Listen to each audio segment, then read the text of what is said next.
Bonsoir YouTube, aujourd'hui une vidéo un petit peu différente de ce que j'ai l'habitude de faire, puisqu'il ne s'agit pas d'un sketch ni d'un court-métrage, mais bien d'un sujet dont j'ai envie de vous parler et qui me tient à cœur. C'est quelque chose que j'ai découvert il n'y a pas très longtemps, et c'est bel et bien Jennifer Lawrence. Excellent, on aime l'humour, hein, ça se perd pas, on aime bien toujours les bonnes blagues. Yes. Pas du tout quoi faire dans ma chambre, y a rien, que des murs. Plus sérieusement, c'est d'un sujet assez sérieux dont je veux vous parler aujourd'hui, puisqu'il s'agit du réchauffement climatique, de la pollution, de la fin du monde, tout ça, enfin voilà. En soi, c'est pas hyper grave, je veux dire, voilà, on peut faire avec. Je voulais vous en parler, mais je savais pas trop comment le faire, c'est-à-dire, est-ce que je devais faire un court-métrage, un sketch, quelque chose un petit peu drôle, mais je me suis dit que finalement, un face-cam tout simple, juste en vous parlant, en fait, ça suffirait. Dans un ton évidemment plus sérieux que d'habitude, sinon c'est pas trop dans le délire. Salut les loulous, on se retrouve pour une nouvelle vidéo sur le réchauffement climatique. Ouah, trop bien. N'hésitez pas à réagir un maximum en commentaire avec l'emoji tête de mort. En plus, je vous fais gagner des cartes Google Play ainsi que des appareils électroniques qui polluent énormément. Au fait, vous avez vu mon nouveau 4x4 ? J'ai donc préféré vous parler comme ceci. Mais de quoi, allez-vous me demander ? Eh bien, de plein de choses. Yes. Alors en fait, il y a quelques temps, Chaka Ponk, le meilleur groupe de tous les temps, ont fait une vidéo sur leur chaîne dans laquelle ils expliquaient qu'ils avaient créé un collectif d'artistes nommé The Freaks, dans lequel on peut retrouver notamment Nagui, M, Maxence, Matt Bastard et plein d'autres. Il y a même Nolwenn Leroy dedans. Alors si ça c'est pas de la diversité d'artistes, je sais pas ce qu'il vous faut. Et donc là vous allez me dire « Ouais, super, yes !» Ça sert à quoi ? Eh bien ils ont créé une liste d'une trentaine de gestes qui, s'ils étaient réalisés par tout le monde, changeraient énormément la condition de notre planète. Et le truc le plus fou là-dedans, c'est que ces trentaines de gestes, tout le monde peut les faire. Toi, moi, ton père, ta mère, ton chien, ta voisine bonne, bref, tout le monde peut le faire. Mais alors maintenant, tu te demandes en quoi consistent ces trentaines de gestes. Après, t'es pas obligé de faire les 30, hein, bien évidemment, moi le premier, je les fais pas toutes. Je fais un petit peu ce qui m'arrange, on va dire, mais de toute façon, même si t'en fais qu'une, ça ne peut qu'améliorer la situation. Alors ça va très bien de trier ses déchets, à acheter sa nourriture sous verre, en passant par débrancher ses câbles lorsqu'ils sont branchés, et non utilisés. Bien évidemment, sinon si tu les utilises, tu as le droit de les laisser brancher. Donc en soi, c'est surtout des actions du quotidien en fait. Ça va pas bouleverser ta vie si tu fais ces trucs. Alors je vais pas citer toutes les choses à faire dans cette vidéo, ça prendrait pas mal de temps. Ce que je fais, c'est que je vous mets la liste avec tous les gestes à faire en description.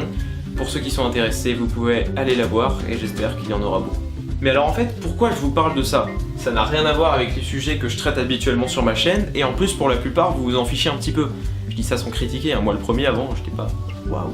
Bah en fait, même si j'avoue que le fait que ce soit mon groupe préféré qui parle de ça influe un petit peu sur ma perception de la chose, je trouve ça indispensable de parler de ça maintenant. Et surtout d'agir. Parce que parler c'est cool, agir c'est... encore mieux. Avec tous les films de SF qu'on a vus, avec la Terre qui est détruite pour différentes raisons, et qu'on s'est tous dit « Ah ouais, ah c'est pas cool ça, hein, j'espère que ça va pas arriver. » Eh ben non, c'est pas cool. Je dirais même plus, c'est franchement pas cool. Quand Chaka Ponk a annoncé son projet et que je suis allé voir la liste des 30 gestes à réaliser, j'étais pas emballé non plus. Par exemple, dans l'idéal, il faudrait arrêter de manger de la viande et du poisson. Parce qu'en fait, les usines qui produisent tout ça, donc pour que ça arrive dans nos assiettes, ça pollue énormément. Pour ce qui est du poisson, je m'en bats totalement les steaks, hein, c'est clairement dégueulasse. Par contre, pour ce qui est de la viande, là, je ne peux pas. Ah, c'est moins cool. Là, vous êtes pas sympa, les gars. Bah alors du coup, qu'est-ce que j'ai fait ? Eh bien, j'ai zappé ce point-là. Voilà, je dis pas que c'est ce qu'il faut faire, hein, d'accord, mais en attendant, avec le peu de choses que je fais, c'est déjà un plus pour l'humanité, d'accord ? Ce qui est top en plus, c'est que la plupart de ces gestes vous permettent de rester en bonne santé. Par exemple, pour les trajets de moins d'1 kilomètre, bah, au lieu de prendre la voiture, tu prends autre chose, tu vois, ça t'oblige à marcher, à faire du vélo, à skater ou je ne sais quoi, qui n'est pas polluant. Alors au début c'est chiant, on se dit « Oh, va falloir que je parte plus tôt et tout, c'est relou, ça va pas vite. » Mais, dis-toi que le McDo de la semaine dernière, hein, il part mieux quand tu marches que quand tu vas en voiture.